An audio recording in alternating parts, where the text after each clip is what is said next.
क्या उद्देश्य है, क्या मकसद है? जीवन का पहला लड़ाई है और राजनीति में आना कैसे हुआ, क्यों आए हो? अभी तो नहीं भी आते तो काम चलता, अभी तो खेलते बुलते खाते पीते मौज करते। महिलाएं मिल रही हैं आपसे, माताएं बहनें या फिर समाज का कोई भी वर्ग, तो सबसे ज़्यादा आपको क्या सुनने को मिल रहा है? क्या उम्मीद लगा रहे हैं लोग, आपको कैसे देख रहे हैं, कैसे ट्रीट करे जा रहे हैं? आपको मिला के सर आरजी जी के झोली में कितना वोट आने का उम्मीद है, एक अंदाज लगा सकते हैं क्या? नमस्कार, मैं राजीव सप्तक दस्तक से बोल रहा हूँ। मौजूदगी अभी रायपुर में ही है और रायपुर कंटिन्यूसली मैं तब तक रहूँगा जब तक पंचायत निकाय चुनाव और नगर निकाय चुनाव का परिणाम घोषित नहीं हो जाता। इससे पहले हरिद्वार में आपने मुझे देखा है 175 वीडियो बनाने के बाद। यहाँ पे तब तक वीडियो बनाने का सिलसिला जारी रहेगा जब तक 70 वार्डों में मेरी मौजूदगी स्थापित नहीं हो जाती। आप देखेंगे कि मैं सबसे ज़्यादा उन चीज़ों पे फोकस करता हूँ जो कि आपके आत्मसम्मान से जुड़ा हुआ रहता है। और आप ही का सवाल लेकर मैं दरवाजे दरवाजे प्रत्याशियों के घर जाता हूँ और उनसे ये जानने का कोशिश करता हूँ कि उनका चुनाव में आना कौन से कारणों से हुआ है, उनका क्या ध्येय है, क्या मकसद है। इस सब सवाल के साथ मैं एक ऐसे प्रत्याशी के साथ हूँ जो अपनी ये पहली बार की फाइट करेंगी पार्षद के लिए। और ये वार्ड नंबर 8 है और यहाँ से आर्ची साहू जी उम्मीदवार है बीजेपी की। नमस्ते दीदी। नमस्ते। एक छोटा सा परिचय दीजिए अपने बारे में, उसके बाद आगे बढ़ेंगे। जी, मेरा नाम आर्ची साहू है। मेरे पिता श्री उमाशंकर साहू है जो महामंत्री हैं भाजपा में।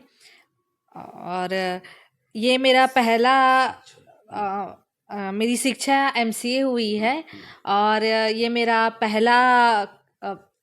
पहला चुनाव है और भाजपा ने मुझे पार्षद प्रत्याशी के रूप में घोषित किया गया है। उसके लिए मैं भाजपा के सारे नेताओं को, जो शीर्ष नेतागण हैं, विधायक जी और अन्य जो नेता हैं और कार्यकर्ता हैं भाजपा के, वो सबका मैं धन्यवाद करती हूँ। इनके पिताजी बैठे हुए हैं हमारे साथ जिनका सामाजिक सरोकार है वार्ड नंबर 8 से। तो जो एक रणनीति है, ढांचा है और जो प्रोग्रामिंग है इनके चुनाव का आरची साहू जी का, इनसे ज़्यादा बेहतर बोलने का, समझाने का वो कोशिश करेंगे। और आरची जी खुद भी बात करेंगे इस संस्करण में, लेकिन इनके पिताजी भी शुरू करता हूँ। सर एक बात बताइए, कितना मेहनत लगा टिकट के लिए? और आप करीब हो जाइए थोड़ा सा। हाँ, कितना मेहनत लगा सर? अब मेहनत तो लगना ही है ना। फिर भी हमारी ही पार्टी से 4 दावेदार थे। उन 4 दावेदारों में आर्ची साहू को ही पार्टी ने भरोसा जताया है, आर्ची साहू के ऊपर में। और पार्टी ने जो भरोसा जताया है उस पर हम भी खरा उतरेंगे और ये सीट 8 नंबर वार्ड हम भाजपा की झोली में डालेंगे। अच्छा, आपके जो वार्ड क्षेत्र है 8 है सर, ये कौन से विधानसभा क्षेत्र में है? ये रायपुर ग्रामीण विधानसभा में है। और यहाँ से विधायक कौन से पार्टी के हैं? हमारे विधायक भी हमारे भाजपा से श्री मोतीलाल साहू जी हैं। ये मैं इसलिए आपको बता रहा हूँ कि बिल्कुल दूसरे पहले वाले संस्करण में भी आपको यही सुनने को मिला था। और वो शायद और भी उनका पद है विधायक के अलावा, और कोई जोनल मैनेजर है ऐसा करके, जोन मैनेजर या कुछ, तो मोतीलाल साहू जी का मतलब और पदवी है विधायक के अलावा। हाँ, इसके मतलब इसके विधायक बनने से पहले वे प्रदेश भाजपा के उपाध्यक्ष थे। मुझे एक बात बताइए सर, आपको वार्ड की जनता क्यों चुनेंगी? ऐसा क्या विचारधारा है, कौन सा मुद्दा है, लोग क्यों भरोसा करेंगे सर आपके ऊपर? क्या लोग को समझा रहे हैं जब आप कैंपेनिंग में जा रहे हैं, जब आप दिनचर्या कर रहे हैं? चूँकि हम यहाँ के स्थानीय निवासी हैं, इसलिए यहाँ की जो मूलभूत समस्या है उनसे हम अच्छी तरह वाकिफ़ हैं।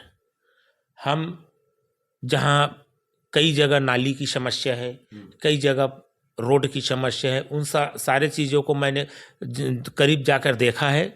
लोग जूझते हैं, उसको मैं करीब जाके देखा हूँ। और मेरा ये प्रयास रहेगा कि हमारे वार्ड के एक एक जनता को वो सारी सुविधा मिले जो मूलभूत सुविधा जो एक पार्षद के रहते मिलना चाहिए। अच्छा, मुझे एक बात बताइए सर, जो आपके वार्ड में त्रुटि है, कौन कारण है उसका? बीजेपी या कांग्रेस? इनका कार्यकाल रहा है 5 साल 10 साल? नहीं, अभी इसके पहले हमारी इस वार्ड में भाजपा की पार्षद रही है सुशीला देवर जी। उन्होंने काफ़ी मेहनत भी किया है, निस्संदेह उसने बहुत मेहनत किया है।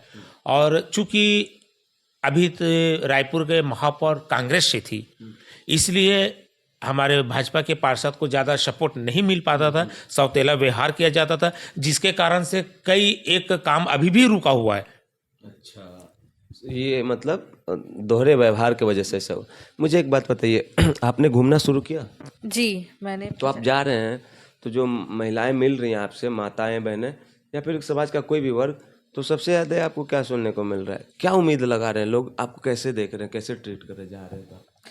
जैसे कि हम दौरे पे निकले थे तो कई महिलाओं की शिकायत थी कि महतारी वंदन का जो योजना है उसका वो लाभ नहीं उठा पा रहे हैं। तो इस विषय में उनसे चर्चा हुई है और हमने उन्हें आश्वासन दिया है कि जैसे ही हम पार्षद बन जाएं तो सबसे पहले उनका महतारी वंदन योजना का लाभ उनको दे सकें।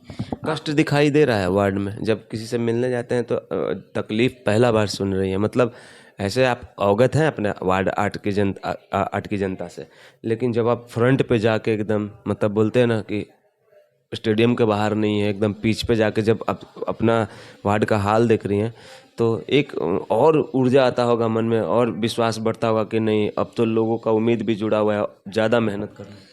जी हाँ, जैसे कि उनकी जो समस्याएं हैं वो उनसे मैं रूबरू हो रही हूँ धीरे धीरे करके।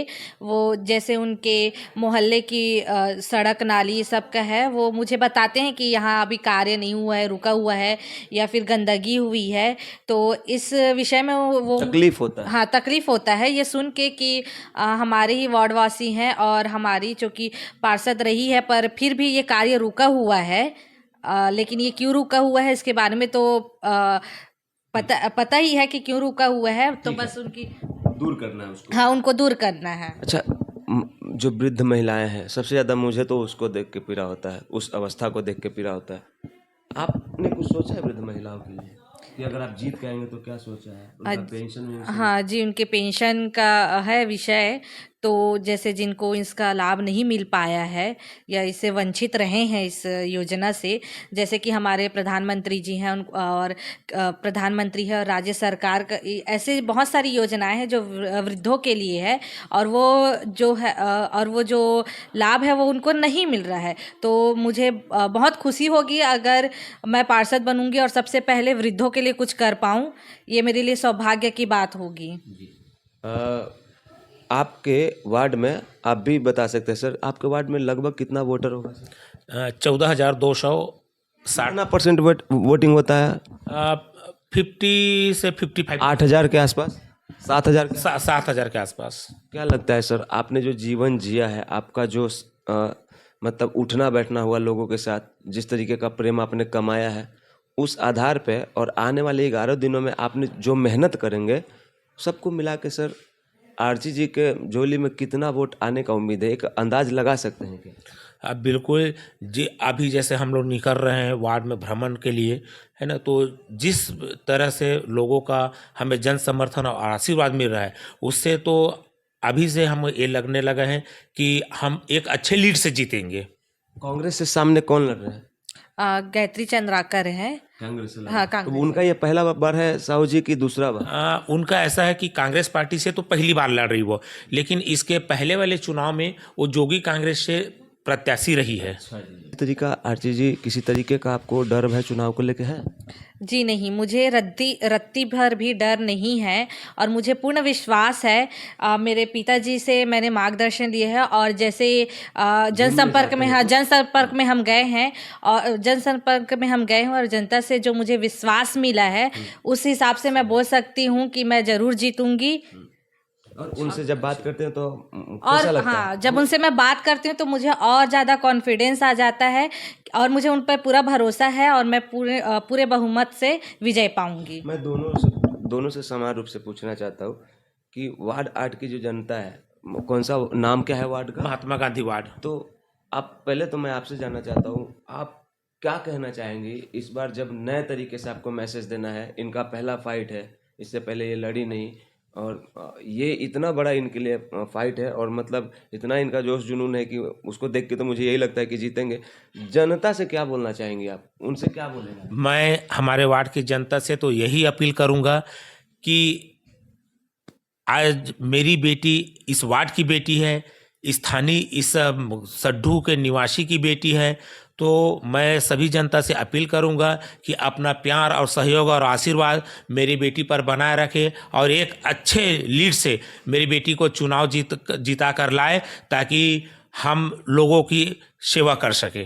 क्या कहेंगे वार्ड की जनता? जी, मैं यही कहना चाहूँगी कि मुझे आप एक प्रत्याशी के रूप में ना देखें, मुझे एक बेटी के रूप में देखिए, चूँकि मैं यही सड्ढू ग्रामवासी हूँ, यहाँ की स्थानीय हूँ, यहाँ की बेटी हूँ। खेली पली बड़ी है। हाँ, खेली पली बड़ी हूँ, आपके सामने ही बड़ी हुई हूँ, तो आप मुझे एक प्रत्याशी के रूप में बिल्कुल ना देखिए, आप एक बेटी के रूप में देखिए। आपकी जो भी समस्या होगी, जैसे एक बेटी को आप आराम से बोल सकते हैं, आप हाथ पकड़ के मुझे अपने घर तक ले जा सकते हैं और अपनी समस्या बता सकते हैं। हाँ बिल्कुल। तो देखिए ये वार्ड नंबर 8 में सच में अगर इस अवस्था में कोई चुनाव लड़ता है तो इसमें कोई संशय नहीं रहता है कि एक बेटा और बेटी ही हो जाता है, क्योंकि माफ़ कीजिएगा मैं ऐसे ही पूछ रहा हूँ भाई की हैसियत से। आप तो नॉन मैरिड है ना, हाँ, तो अब तो समझ लो, अब तो ये भी नहीं है कि मतलब कहीं और के बारे में सोचेंगे, अब भी तो पूर्ण रूप से अपने घर की हैं, अपने समाज की हैं। और ये सोचिए कि आपकी सच में बेटी है, मतलब जरा सोचिए कितना आपके सामने बड़ा एक अवसर है। अवसर देखिए, अवसर टू बी वेरी ऑनेस्ट, चाटुकार मत समझिएगा, अवसर इसलिए बोल रहा हूँ भाई और बहनों कि जो इंसान पॉलिटिक्स में साहू जी लड़ के नहीं आता है, चुना हुआ नहीं है, कभी आपने उसको हराया जिताया नहीं है, तो आपका 90% दायित्व बनता है कि उसको सपोर्ट कीजिए। क्यों? क्योंकि आपने उसे छलते हुए बेईमानी करते हुए नहीं देखा है, लेकिन अब तक तो जो हुआ है आपने देखा है। तो एक बार ऐसे ऐसे लोगों को लोकतंत्र में लाने के लिए भरोसा कीजिए।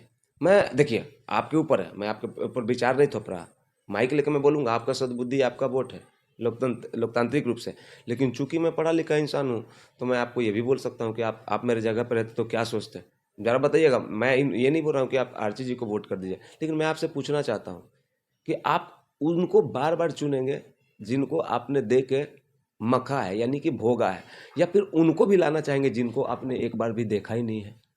तो ये वार्ड नंबर 8 से आरची साहू जी थे, पिताजी हैं इनके, उमा शंकर साहू, और ये महात्मा गांधी वार्ड। महात्मा गांधी वार्ड है। और यहाँ से 14,000 वोटरों की वोटिंग पर्ची पर नाम है, और 50% से ज़्यादा, जैसा कि साहू जी ने बताया कि वोटिंग होता है, 8,000-7,000 के आसपास वोटिंग होगा, कुछ वोटर आईडी बढ़ा होगा तो।